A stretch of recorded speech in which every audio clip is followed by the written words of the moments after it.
Бидете ли отпорни на политички влијанија?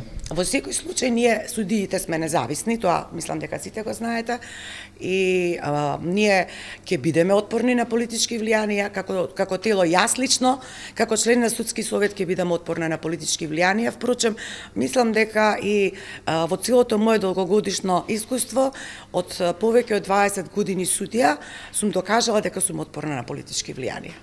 Зошто се продолжува со непотизмот во судскиот совет?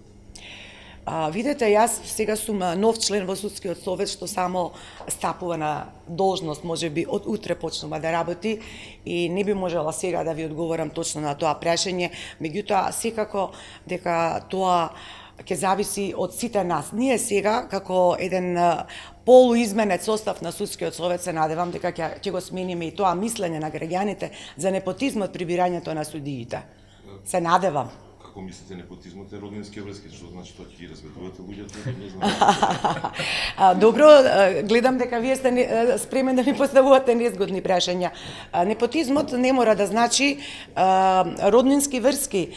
Ако некој колега е стручен и ги поседува сите квалитети, ги исполнува сите услови да биде добар судија, со морален интегритет, мислам дека на таков начин ние ќе го сузбиеме непотизмот. Значи, пред се ќе биде стручноста, основен критериум, а секако не роднинските врски.